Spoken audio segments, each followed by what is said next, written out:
laver.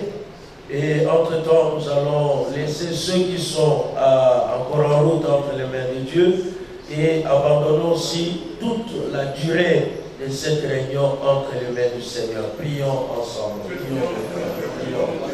Prions. Soyons reconnaissants. J'ai reçu ma digne, bien que depuis le matin je m'ai préparé, mais je suis en retard. Je demande pardon au Seigneur. Je demande aussi pardon pour tous mes forfaits, Seigneur, pour tout ce qui m'a raconté. Pour l'ensemble de toute cette assemblée, je vais te demander, c'est toi qui as le pardon, c'est toi qui pardonnes, c'est toi la nom de Dieu, la nom de Dieu, il faut nous pardonner. Merci Seigneur, pardonne-moi, pardonne.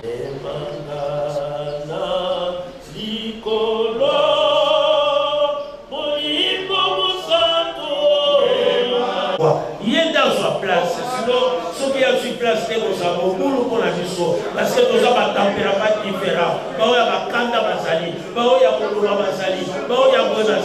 n'y a que le Saint-Esprit qui peut nous maîtriser. Prions ensemble. Nouvelles orientations éternelles, notre Dieu. Nous avons besoin de ta direction éternelle, notre Dieu. Nous avons besoin de ta provision, de cette approche éternelle, notre Dieu. Nous voulons que l'unité puisse régner malgré nous sommes. Alléluia. Plus la touche éternelle, notre Dieu. Que l'unité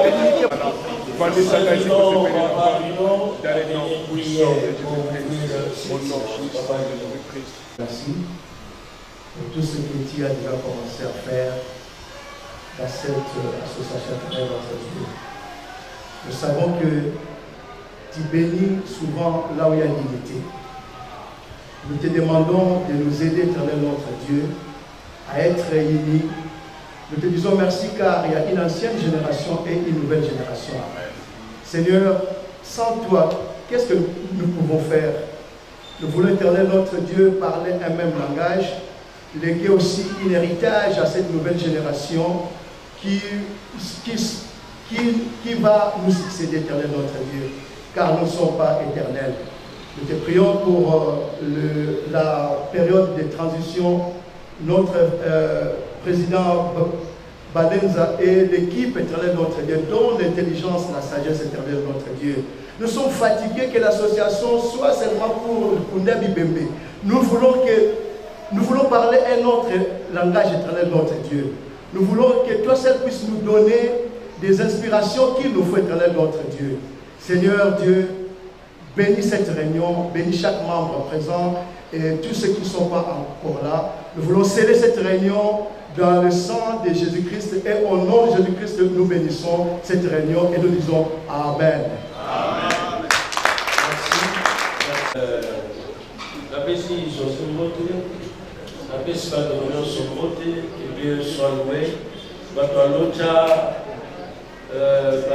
Kinshasa, Dinonos Rosalia, Wabaobi, Basola Nabiso, peut-être dans l'intérieur, Zamba Papalabiso, en tout cas que Dieu soit loué.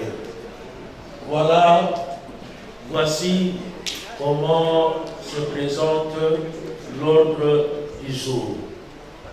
Tout à l'heure, après la prière faite par Papa Lino Moyo, nous allons écouter le compte rendu de notre assemblée qui a eu lieu au musée national.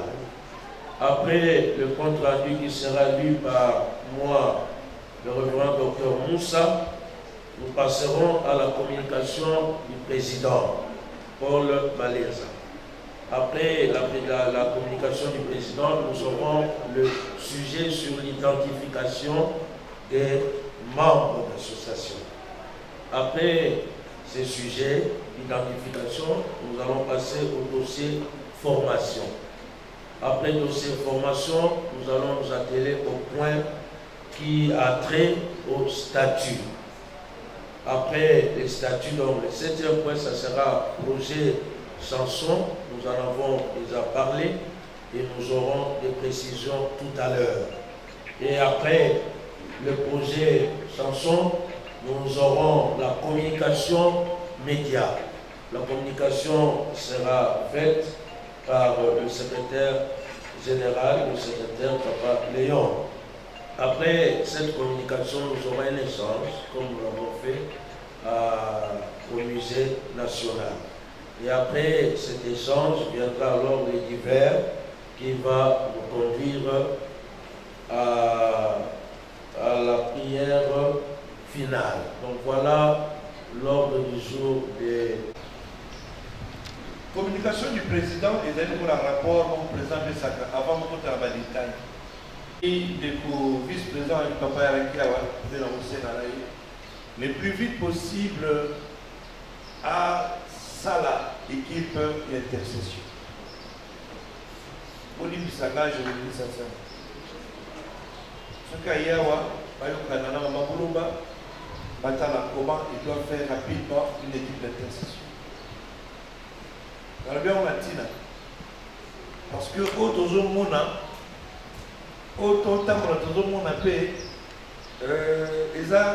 la force de suspect négative pour éviter le coup des hommes. Ça, je vous l'ai dit sincèrement.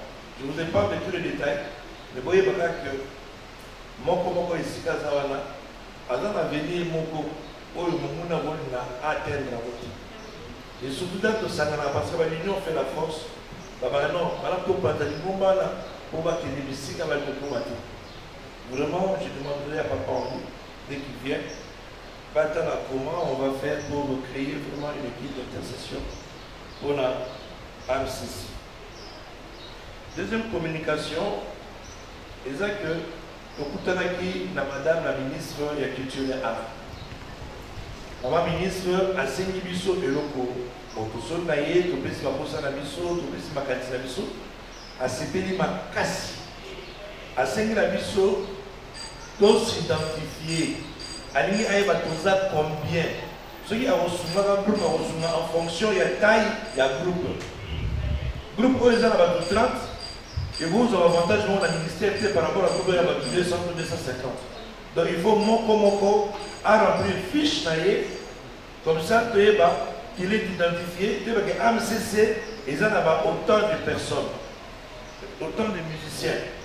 Et n'ayez statut et le baka, AMCC va devenir. Et Zakaka n'a pas musicien effectif. Ils appellent les musiciens sympathisants, membres sympathisants. Oyo baza, na kati ya musique, le quoi ingénieur de son. Le quoi de souper à presse, on va vivre la biso, va y aller, ils peuvent être des membres sympathisants, mais ils sont membres. Ok? Alors, au coup de pour la maman ministre, nous avons préparé formation. Enfin, il y a la conférence, mon il y a retenu, il y a retenu du Songo, mon ministère est organisé en gros pour que, après sa mission macanisinaïe sur le plan culturel, c'est qu'elle attend des artistes chrétiens. Donc, les collaborations vont très bien et puis ça s'est bien passé. Donc, Maki a trouvé des secondes thème parce que nous savons que à Yokibiso, mais tous s'identifier, tous même à besoin d'un biso chiffré. À côté de la somme qui sont devenus au côté de la ministère, à côté de la Nengue Abo Sunga Bissou. Yami Balé, Tokutanaki, Yami Satou, Tokutanaki, Nabandeko, Yasokoda. Dans Sokoda, pour la Bissou, la comité Oyo, ignorance, les alliés d'Ambouté, les alliés Mopimba. Or, un musicien, et donc il faut faire des droits, des devoirs. Oui, dans l'église, Yesu Azaliawa, Yesu, mais il y a un peu de ok, il me dit que Moïse est l'église, ça doit interpréter, mais dans ça, il n'y a pas ça. Oui, il me dit il faut pasteur, trimestriellement ou mensuellement, après ça, il y a droit d'auteur et de bon, nous sommes en église d'ailleurs. Ce que tu as appris à Sokoda a obtenu dans ma fiche d'église. Ok, le dimanche, on a un culte, on a de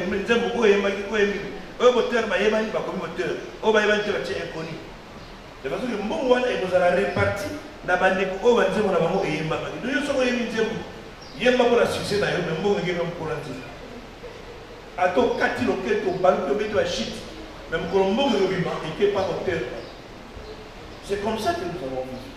Alors faut toyer ba batula wana nzembo Timothée yembi na juko partir suka na tena nzembo nanga mais doit na yeta nini ya yezani na guitariste na beta ba seben ya danger et bien mi sanga ba mais la composante nzembo te vous avez le droit pour selon le beta droit passer.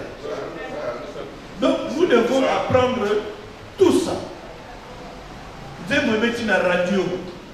Radio au foot. Pour la radio, les gens listing dans le programme.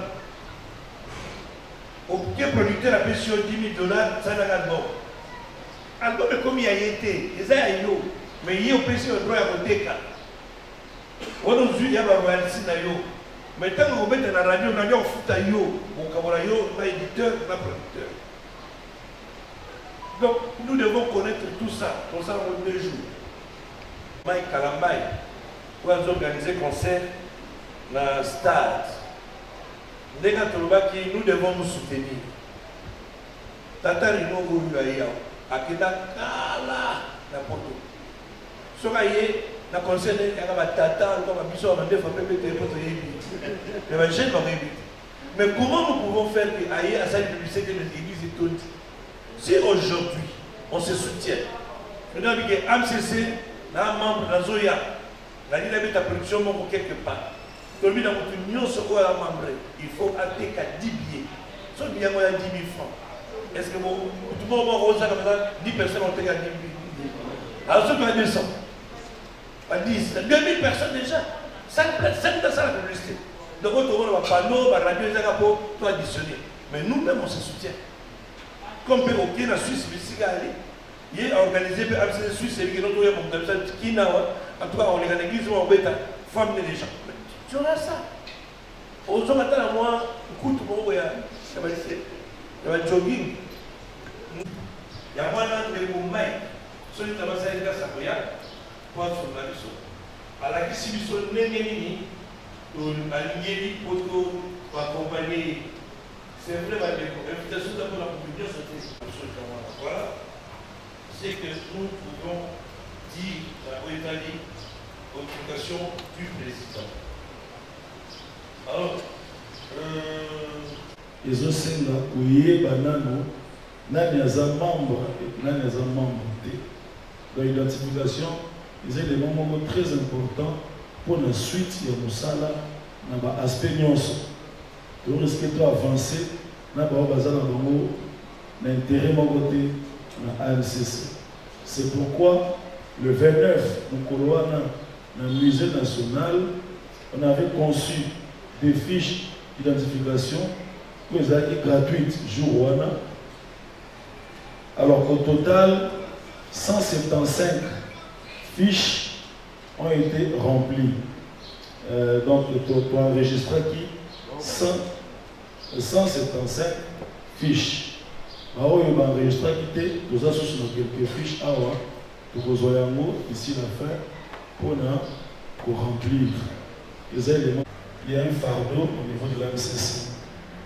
Parce qu'en fait, l'AMCC, les structures, il y a accompagnement, puis il y a Kosomana. Nous ne sommes pas une structure, on va dire, un peu coercitive. Malheureusement, on n'a pas vraiment le pouvoir de sanctionner ou de faire asseoir ou de dire à quelqu'un que les studios que nous sommes votés, vu ceci, cela, c'est difficile. Même dans l'association de pasteurs, c'est difficile. Tout ce que nous on peut faire, c'est créer des cadres d'accompagnement, des cadres de partage. Le président alors, d'orientation. Merci.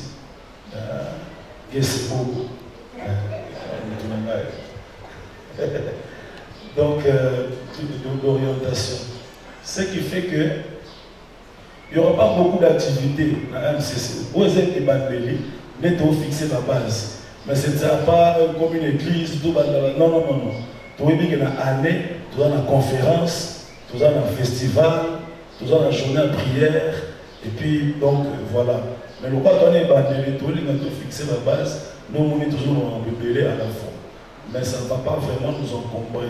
Chacun sera libre dans son fonctionnement. Alors, pour tout ça, moi, pour na niveau de comité, tous en conférence mi balé ou bien mi satou d'ici avant la fin de ce mandat. Conférence, il y a des bossos et vous en avez une thématique spirituelle. La gestion de la gloire, quel thème pour la musique, la place du Saint-Esprit, la place de la prière dans les choses de Dieu, etc. etc. Donc, ils ont vraiment un thème spirituel. Et tout ça, toujours pour trouver place dans la date. C'est même où il y a une salle, il y a Boboto, pour nous retrouver tout le renseignement. Mais bon, prix est plus ou moins un peu élevé par rapport à moyen de buisson. Toujours nous avons place. On est en train de se battre entre peut-être Académie des Beaux-Arts, tout le monde est dans la place enfermée, et dans la place un peu plus ouverte, musée, ils un peu trop occupé, très chargé. Alors, tout le monde est l'église, tout le monde est mais pour moi ampleur, pour le design, pour quand même honneur dans binopé, il faut quand même moins place pour vous. Mais la génération, l'image aussi travaille. Les musiciens chrétiens se sont réunis dans la salle de Nîmes, il y a Hôtel Sultani pour une conférence. Ils ont honoré quand même. C'est quand même bien. Donc, dans le cadre, les moyens nous manquent. Et on trouve ça dans ce qu'on appelle la bâtisse aux alliés, ça ne va pas dans les moyens, les billets de banque. Il ne faut pas tous dans l'association Batoyo, sauf ceux qui ont le bateau de Bélé. C'est comme les Européens, ça, comme minoritaire. Je pense que nous tous ici, avec la volonté, pouvons faire ça. Donc, très secret, la gestion et tout ça. Mais la jeune ne peut pas l'oba, et l'on dit aux Zéna, et pas ya, il ne faut pas qu'il y ait conflit de génération. Parce que dans de nouveaux. Dans la cadre, il y a rencontre, il y a édification ensemble. Amen. Amen. Et puis, deuxième conférence, ils ont un thème dans la période où il y a un téléphone. Pour le bigada, parce que quand on et ta politique d'accord, parce que challenge mon slogan ils peuvent te payer. Alors, plus on photo YouTube, plateforme à téléchargement, il faut des conférences techniques. Donc, c'est vraiment des thématiques techniques. Et au Salama, toujours le cas, date, un lieu selon la culture et qu'est-ce qu'on pense de la musique chrétienne. Voilà un peu les projets que nous avons en termes de conférences. Ce qu'ils ont soumis très bientôt, une date et un lieu nous sera communiqué. Merci pour ça. Merci à la Rémi. Et puis le sixième point pour la statue. Toujours là pour vous servir. Alors, pour commune à côté à statut, alors il s'est avéré que, selon tout ce qui s'est passé, il est important pour revoir certains points à statut, tout peut bâtir ça par les membres de statut, pour que sur la Moussala et que les Ibosso. Pour se rendre compte qu'ils ont les mains belées, ils ont été vraiment pour souligner le statut. Par exemple, le président Chikoloba, Makamatana, il faut soutenir dans le sens Nini. Ils ont Ndenge Nini. Tu accompagner dans Ndenge Nini. Nous avons fait les papa, nous avons fait les maman, nous avons fait les bokilo, nous avons fait les voisins, nous avons fait les messana, nous avons fait famille. Pour soutenir Ndenge Nini. Il faut qu'il y ait des points de statut qui expliquent ça. En cas de fin mandat et sans élection, comment gérer? Quel est le rôle du comité de transition? Est-ce que le comité de transition, il ne faut pas organiser plus sous l'élection? Est-ce que le membre du comité de transition va appeler un candidat? Si vous êtes un candidat, comment il va faire maintenant? Est-ce qu'il va se retirer? Ou bien il faut commission tous ces éléments-là. Alors, on n'a pas voulu nous déranger avec des séances, des amendements, des statuts. Pasteur Koulmatope, Pasteur Ali Kamoulumba, Papa Franck Moulaja, Pasteur Dieudonné Maninga, Pasteur Robert Kombo, Frère Passil Limbo, Frère Bali Bambi, Pasteur Léon Souza, Docteur Santa. Bon, c'est lui qui peut s'ajouter et qu'il a la matière froide, il faut s'ajouter. Merci. Merci beaucoup. Donc, l'Union a ajouté pour participer. Le rôle de Tinda, format statut en PDF dans le groupe, au Bibisamo Tani, au PCB Remarque, dans le groupe, nous sommes fait à ça. Nous sommes fait statut en mode qui va avoir une cotisation pour ça. On a proposé ça. On s'est dans l'élection, l'équipe Oyo va poser la première statut. Si au Cameroun, là, la police a mis le Cameroun.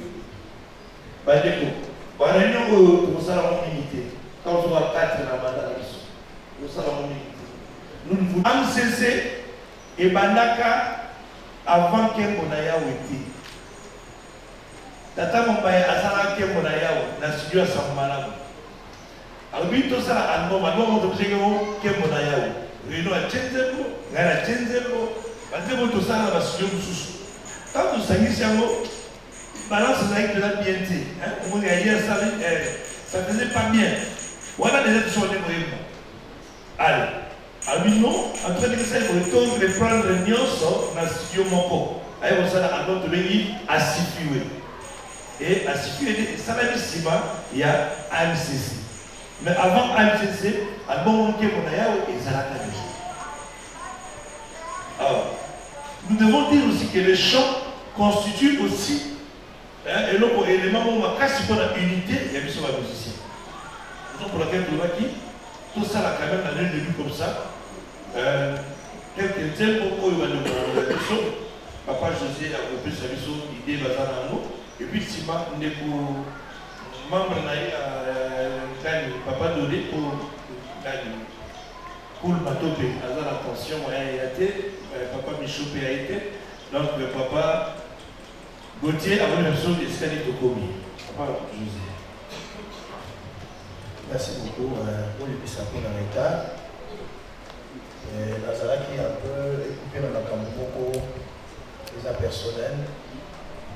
Mais le ça va tout mourir que quand on a une prétale au Nzembo, il est Nzembo. Pour Nzembo, ce qui est exacté, à date de Sanganiawa, identité la mission de la mission de la conférence. Il doit être député, il doit être mention jamais. Awaïza, Toye Mate, Opanza Samuazambe, Nanzé. Amen. Il y a un bon l'Assemblée du soir. Alors, pour la Yango, Tokana Kiboui, Tolobi, avant ma Cambodio sur les Yaka, les bossons de Zemona. Tous en studio déjà, tous en Bombissa, ma projet, il y a un Zembo Nissato, autre pour ça, la nano. Et là, il y a une question que vous allez béler pour la Zembo, Nana Koyemba, frère. Donc, ce n'est pas tout le monde à Yemba dans Zembo. Ce n'est pas tout le monde à Koyemba. Mais à Koyemba, on ne va pas sélectionner. Donc, le matin, il y a un ancien, il y a un motasika, il y a un MCC, Koyemba. Mais au Koyemba, il y a un sauté, n'est-ce pas? Pour sauter, il y a un sauté, vous avez la kilométrique, 40 minutes, 50 minutes, et vous mettez la chaîne. Voilà, je crois que pour ça, la troisième monade, depuis ma mort, pour tout le cadeau, rentre et lancer MCC. Comment ça n'a été? Négocier le Moubaïa Zali, la stratégie à Malam. Stratégie d'ailleurs Zalaki, pour ça, MCC Mokili Mobimba. Cette fois-ci, tu vas adopter pour ça, ça n'a pas de province. Ça veut dire, à cause de la Moubashi, qu'on soit à Moutumoko, le Moubashi à Yébi, Moutumoko, il y a Congo central à Yébi, Moutumoko, il y a Angola à Yébi, Moutumoko, il y a France, il y a Belgique à Yébi. Donc, samedi, Sabango, Nyoso, Bilongi, Nyoso, il y a province Nyoso, il y a diaspora et Zalananze Moana, parce qu'ils ont réuni les musiciens Nyoso. Amen. D'ailleurs, Moussala, tu m'as dit déjà que ça, tu as un décododé, tu as un démochristien Itasi, tozala ndeko Koulmatope, nalikaki na associé ndeko David. En tout cas, wana yo kozanga te, na kosola président pour associé ndeko David pour azala pe na biso si possible na kati na musala yango. Je crois que toza déjà bateau yo aussi to bandi musala. Toza la banzembo aussi to sélectionner moyen na yebisa bino na ngwa ezate bo zela to sala musala, soki musala esili. Soki musala esili ne to représenter bino musala bien tant musala komanda ne to représenter bino musala ne to bandi na entre temps toza na ba pour parler to pesa ba idée ya banzembo ba idée ya banzembo malé bon après to yebisa bino qu'est-ce que nous allons faire mais au Sungabiso Eza kozala très calme vanda na yonien so ba bengi ya koyemba oyembi soki ba bengi pe yote osilikate pour zembo nyonso te bato nyonso bakoyemba mais kosala déjà c'est bandi toza na studio je crois que la repesa papa donné bango nde bazalaki maséance oyo nga nazalaki te bango te kozala na papa Koulmatope bango nyonso apesa biso déjà en gros qu'est-ce qui est fait et ndenge tozali. Alors, la communication, qu'est-ce que nous voulons voir à l'intérieur? Premièrement, les lots, Montunio, association du téléphone. La première des choses, il faut aller dans TikTok, dans Instagram, dans Facebook. C'est ça la communication. Mais le malheureux constat, il y a AMCC. Créé il y a de cela 32 ans, depuis 92. L'AMCC n'a pas cette communication. Alors, le constat malheureux, c'était quoi? Tout le monde qui piquait quelque chose de l'AMCC a créé un compte de l'AMCC, c'est-à-dire que c'est vraiment éparpillé. Alors, on ne sait pas qui est qui là-dedans. Et s'il y a eu des revenus, c'est-à-dire bon, c'est-à-dire qu'il y a quelques personnes qui ont bénéficié de la Comboya AMCC. Alors, il fallait mettre fin à cette situation et voilà pourquoi il fallait tout ça là, quelque chose. Il y a une bosso pour créer, identifiant, il y a AMCC. AMCC n'a plus so et Kozala en minuscule. AMCC officiel 2024 @gmail.com. Ceux qui ont pété en gros, là qui tombent sur le compte, il y a AMCC. Je le prends à adresse email. Oui, email. AMCC. Donc il n'y a pas de point. Hein, donc AMCC officiel 2024 @gmail.com.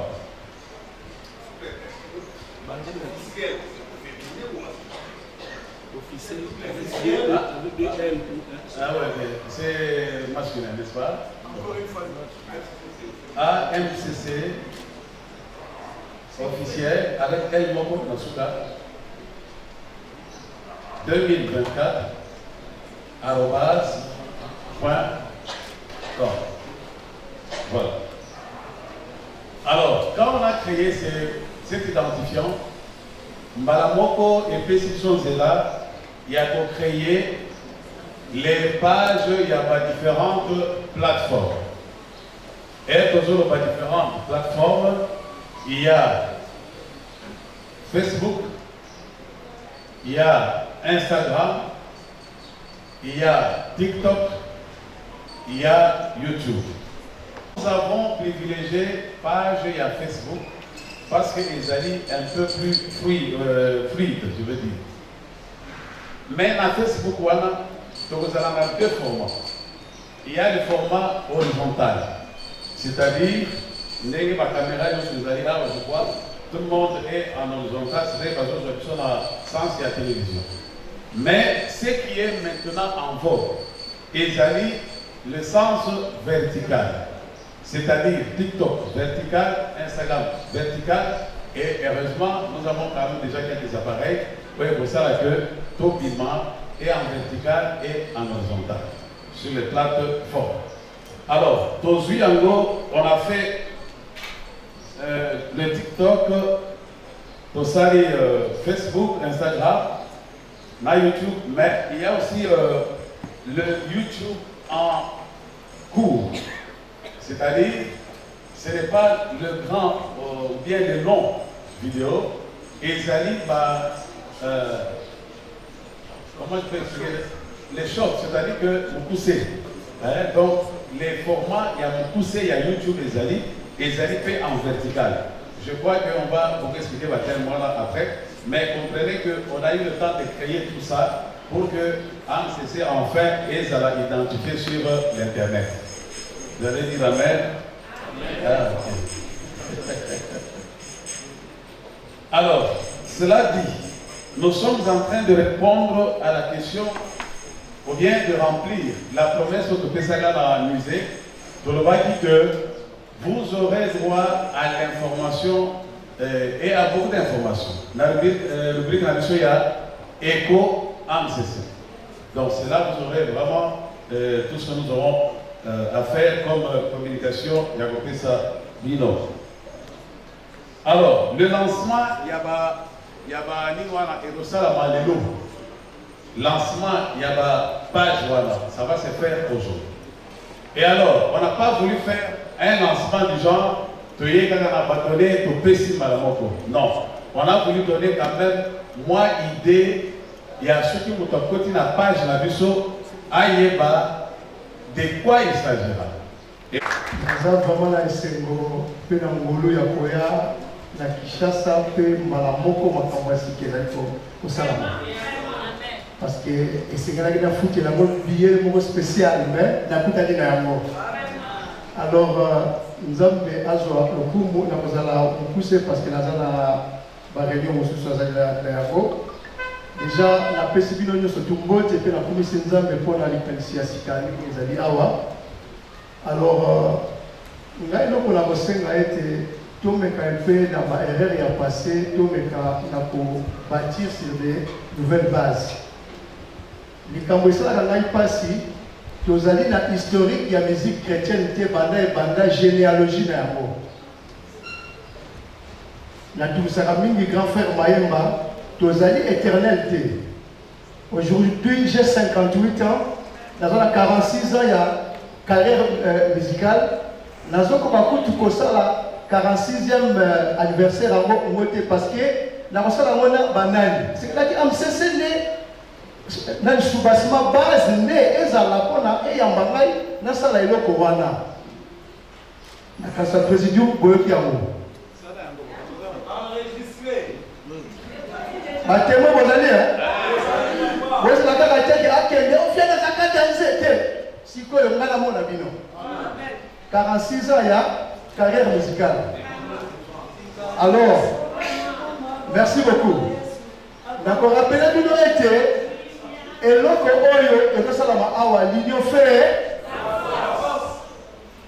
témoignage ya muke na benga makana na États-Unis na sala na les tournées na Canada na Londres puis na Europe ba lettre et mais avant pas pesanga visa na ambassade ya Grande-Bretagne même si na OK ozali artiste et musicien yela biso carte oyo ezo la créer que yo zali membre. La carte AMCC, il faut la carte Imnico. La vieux Verkis na l'Euroana. Puis à son âme, vieux Verkis a ça la carte Wana. Et qu'il a qu'il tire art et tout ça, oui, Canada et Makamona. Dans le dossier est coupé et lundi, pas que ça va être bizarre, aux États-Unis. Donc, Makamususu, besoin de négliger Oyo, et ça prend des avantages dans le parce que l'ambassade peut aller à dossier dans le pays et Cuba. Alors, Makambo, les alliés vraiment besoin na sérieux. Témoignage Moussousou, quand AMCC Oyo, ça fait 32 ans, Bayaki, Nalibala, Dangaï, Bayala cadeau, AMCC Karaoui. Donc,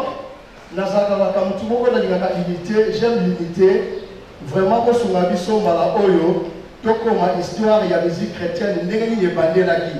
Papa Mayemba Yewana, il n'est pas éternel, je le dis bien. Pendant qu'il est là, vous profitez. Tobanda ndenge bandelaki na basawaski, ma maman fait zabaye, nani maman aussi sur Zaki na nani.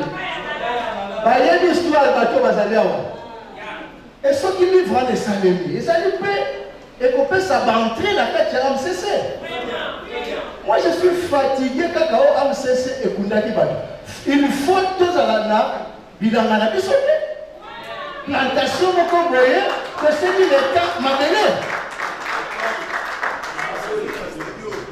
Pourquoi pas que l'État peut pas escaper du saut, m'a pas groupé. M'a donné ça dit.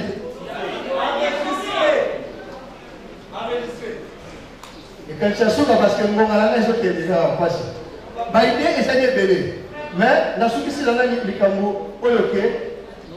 Nayoka qui a mon Nigeria, basé la plateforme Kaka Moko.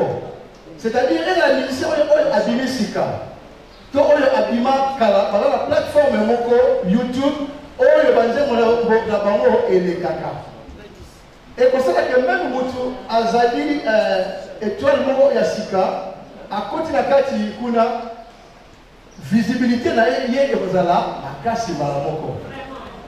Mais to bunda kaka en solo kaka. MCC na bisibilo été ezalaki likambo kaka ya mumbayate. Pour votre information, c'est ya tembo d'ailleurs yé a dit kaka dans le refrain. Alléluia, ça fait ça se passe. Mutu na mutu couple asala wana asala ya mona sango malamu wana dokina dibanga wana. C'était comme ça.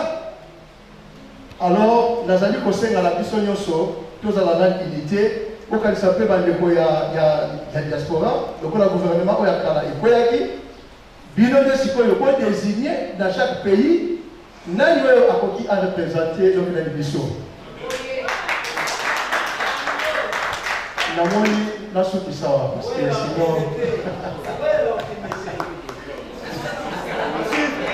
Et je vous remercie.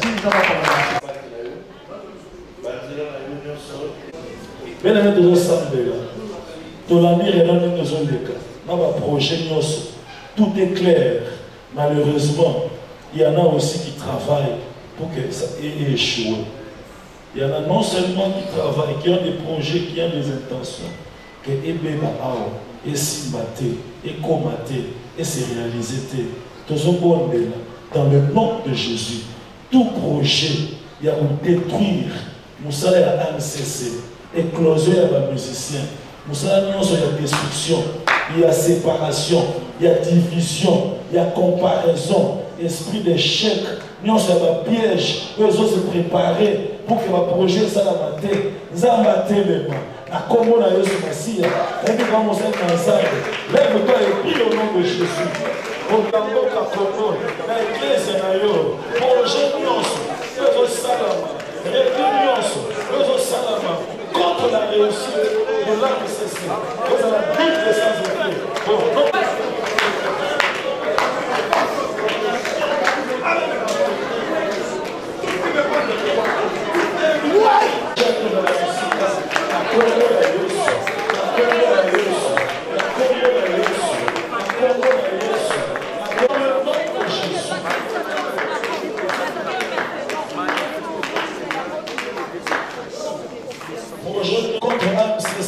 Et ses dirigeants, ils ont vu le sens effet. Au nom puissant de Jésus, qu'au travers de l'AMCC, l'église soit restaurée. Au travers de l'AMCC, la louange soit restaurée. Au travers de l'AMCC, l'image de l'artiste chrétien soit restaurée. Comment on a eu ce Messie? Mais les gens de Maboko, aux autres, il y a scandale. Aux autres, il y a scandale. Comment on a eu ce Messie? Et comment on a eu ce souper? Et là, on a eu ce souper. Et comment on a eu ce souper? Comment on a eu ce Messie? L'obéissance au nom de Jésus. Shabbat, c'était la bouche. Et sous le